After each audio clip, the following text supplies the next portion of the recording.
When I was 22, I moved into a small house that my uncle had owned before he passed away. He didn't die in the house or anything, it was some car crash on the freeway, but still, the house sat untouched for over a year before anyone did anything with it. It was cheap, just outside of town, and I needed a place badly. The house was old, probably built in the 60s. It had that heavy, musty smell, like something had been buried inside the walls. It wasn't falling apart or anything, but you could feel time in every room, especially the basement. That was the only part of the house I genuinely didn't like. The walls down there weren't painted, just plain gray cement. One naked light bulb hung from the ceiling, and when you pulled the chain, it barely lit the whole room. But what really made it bad was the furnace. It was this massive, ancient, rust-covered metal beast that sat in the far corner of the basement, right behind a half-collapsed shelf. It always made these groaning sounds, like it was in pain or something. I figured it was just old, probably needed replacing. I kept telling myself I'd deal with it later. At first, everything was fine. I moved in, unpacked, got used to the creaks and cracks that came with being in a house by yourself. But the third night I stayed there, something happened. I was brushing my teeth upstairs when I heard a deep clanging noise. Not just the pipes or furnace firing up, it was louder, like metal slamming against something solid. I froze with the toothbrush still in my mouth, just listening. It came again, then again. Bang, bang, bang. I thought maybe something had fallen over in the basement, maybe a pipe burst or something. So I grabbed a flashlight and headed down. The second I opened the basement door, I felt it. Cold. Not the kind of cold you feel when it's winter, but the kind that runs along your skin, makes your hair stand up. I thought maybe the furnace had finally quit, and it was just freezing down there. I clicked on the flashlight and started down the steps. The light bulb was already on, which confused me. I was sure I had turned it off the last time I was down there. I got to the bottom step and swept the light across the room. Nothing seemed out of place. I even checked behind the shelf where the furnace was. Nothing. But just as I was turning to leave, I heard something. A voice. Faint. Almost like it was trying not to be heard. Whispering something I couldn't make out. It came from behind the furnace. Now, I know what you're thinking. I should have just turned around and walked straight back up those stairs, locked the door, and never looked back. And you're right. I should have, but I didn't. Instead, I crept forward, slowly, flashlight trembling in my hand. The whispering stopped. The air got even colder. I rounded the edge of the furnace and aimed the flashlight behind it. There was nothing there, just the wall. I stood frozen for a few seconds, flashlight shaking like crazy, until I heard something new. Breathing. Not mine. Heavy, ragged breathing, like someone struggling to breathe through a throat full of water. It was right behind me.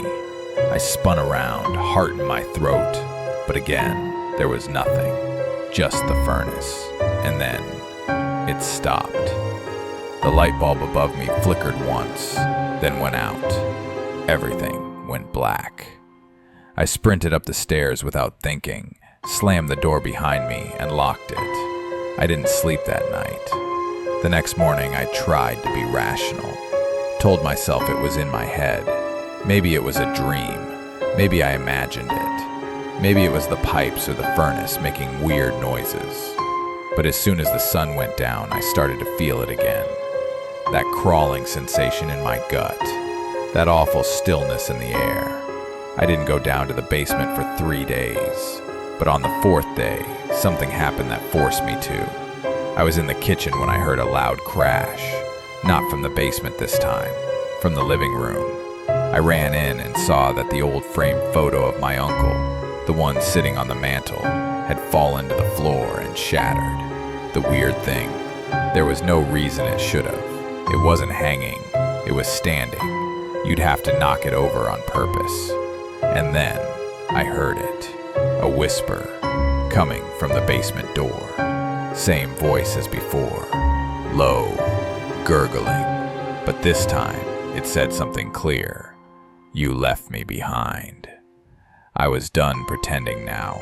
I grabbed a knife from the kitchen drawer, turned every light in the house on, and walked down the basement steps with trembling knees. This time, the bulb didn't work at all. I had a new flashlight though, brighter than the last. I shined it toward the furnace. Something was different. There were scratch marks on the wall behind it. Deep, ragged scratches, 5 at a time, spaced like fingers. I got closer and saw that they were fresh. Bits of paint and concrete dust still clung to the floor. Then I heard the breathing again, but it wasn't behind me this time. It was inside the furnace. I don't know what possessed me to do it, but I slowly reached out and pulled open the small hatch on the front of it. A blast of heat hit my face, and I swear I saw something move inside. A shape, human-sized, curled up, eyes glowing red for just a second. Then, screaming. A blood-curdling scream erupted from inside the furnace, louder than anything I've ever heard in my life. I fell backwards, dropped the flashlight, and it rolled across the floor. In its beam, I saw a hand, long, blackened fingers reaching out of the furnace opening, trying to pull itself out. I kicked the hatch shut with all my strength and ran. I didn't stop running until I got outside. I called the cops and told them someone was in my house. They searched the place, top to bottom, including the basement. Found that same night, I checked into a motel. I didn't go back for weeks. When I finally did return with 3 friends in the middle of the day, I found the basement furnace door wide open, empty. I moved out the same week. To this day, I have no idea what was living behind the furnace. I don't know what it meant when it said, "You left me behind." I never saw my uncle's will, never knew what kind of life he lived before he died. But sometimes when I walk past dark stairways or hear the groan of a furnace in winter, I still hear that whisper, "You left me behind." And I remember the hand, the scream, the stare, and I swear I'll never go near another basement again.